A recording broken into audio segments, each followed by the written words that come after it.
apalagi dalam kondisi ekonomi yang sulit ya, dikasih misalnya 10 juta, 5 juta, orang sudah siap ngasah golok terus bawa pentungan, jaga-jaga nih. Ya, benar. Khawatirnya nanti orang yang bukan begal malah dipentung menjadi begal kan begitu. Jadi dalam hal ini sebenarnya polisi itu berwenang untuk melakukan penangkapan, pengejaran terhadap mereka yang diduga melakukan pembegalan di jalan begitu ya.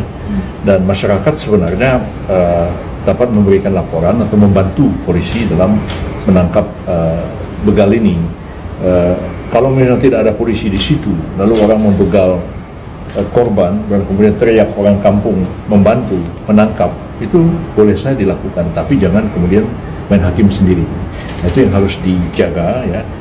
Main hakim sendiri itu bahaya karena kita harus menjunjung tinggi asas praduga tidak bersalah ya, dan orang itu harus diadili baru dihukum, tidak bisa dihukum sendiri, apalagi kemudian dianiaya sampai mati, dan itu akan merusak citra kita sebagai sebuah bangsa yang patuh hukum dan bangsa yang beradab begitu. Jadi pendapat saya kalau sayembara seperti itu sebaiknya jangan dilakukan karena akan memancing masyarakat, apalagi dalam kondisi ekonomi yang sulit ya, dikasih misalnya 10 juta, 5 juta, orang sudah siap ngasah golok terus bawa pentungan, jaga-jaga nih. Ya, benar. Khawatirnya nanti orang yang bukan begal malah dipentung menjadi begal kan begitu. Jadi kalau saya boleh menyampaikan nasihat dengan segala hormat kepada Pak Gubernur Jawa Barat ya, sebaiknya jangan membuka sayembara seperti ini karena khawatir nanti mendorong masyarakat jadi main hakim sendiri. Assalamualaikum, sampurasun, wilujeng enjing, wargi Jabar, dan seluruh warganet dimanapun berada. Semoga sudah mulai nyaman dari teror begal.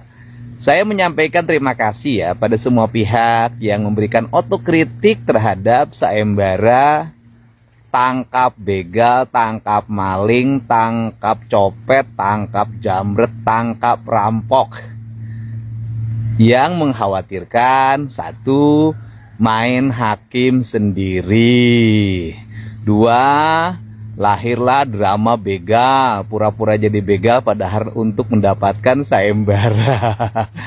Saya juga terima kasih buat Pak Menko Hukum dan HAM, Profesor Yusril, kebanggaan saya.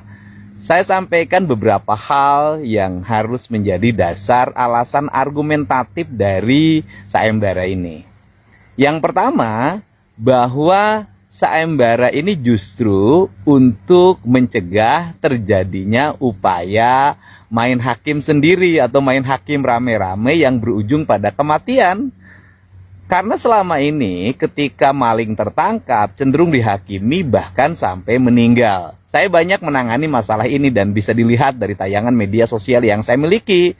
Dari mulai meninggal karena nyuri motor, nyuri ayam, nyuri domba, sampai nyuri labu, kan? Korbannya jadi dua.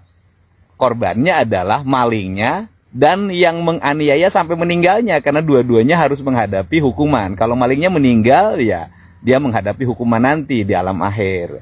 Dengan adanya sayembara ini, maka ketika ditangkap maling, begal, dan sejenisnya, orang cenderung tidak akan menghabisi sampai meninggal, karena dia merasa akan mendapat imbalan atau hadiah dari apa yang dia lakukan, sehingga barang yang hilangnya bisa terganti dengan nominal yang saya umumkan, sehingga main hakim sendiri sampai meninggal tidak akan terjadi. Ini justru untuk mencegah. Yang kedua, bahwa nanti ada yang pura-pura berdrama jadi begal untuk dapatkan uang. Ya tidak mungkin, karena uang diberikan setelah pelaku pembegalan yang ditangkap atau pelaku maling yang ditangkap itu memang betul maling dan nanti menjadi tersangka dan ditahan. Mana mau ada orang pura-pura ingin ditahan untuk dapatin imbalan, harus menghadapi pengadilan. Menurut saya ini tidak mungkin. Yang ketiga, ada yang ngomong lagi, selesaikan aja pengangguran. Ya betul, kita juga setiap hari berusaha menyelesaikan pengangguran, membangun investasi. Tapi ingat, pencurian, kejahatan, maling, dan sejenisnya itu tidak melulu karena menganggur. Satu, ada faktor yang disebut dengan tradisi lingkungan, yaitu kebiasaan yang turun-temurun pada sebuah lingkungan. Sehingga kita tahu, di Indonesia ini ada satu kampung atau satu desa yang itu menjadi sarangnya garong. Banyak garong lahir dari situ. Sarangnya bajing loncat, sarangnya copet, bahkan sampai ada pelatihannya. Sarangnya maling motor, sarangnya begal, dan ini semua terorganisir. Jadi tidak melulu hanya persoalan pengangguran. Yang berikutnya juga ada pelaku kejahatan ini tidak semuanya orang Jawa Barat. Banyak yang bukan warga Jawa Barat, maling di sini, begal di sini, garong di sini. Tidak melulu problem Jawa Barat. Yang ketiga, maling ini juga ada yang sifatnya penyakit. Saya ini banyak nanganin yang begini-begini. Jadi kalau nggak maling, kepalanya pusing. Saya banyak nanganin dan ngobatin orang seperti ini. Untuk itu, mari kita bersama-sama bangun psikologi yang kuat. Kita lawan berbagai kasus kejahatan di Jawa Barat, kita lawan begal, jangan pernah ada takut. Pertama, dari sisi material, taktis, seluruh aparat sudah siaga, patroli terus berlanjut.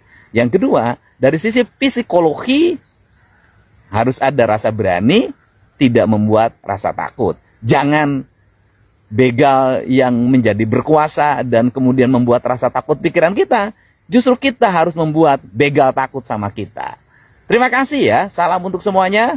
Terus berikan kritik untuk kebaikan masyarakat Jawa Barat dan kami menerimanya dengan sepenuh hati.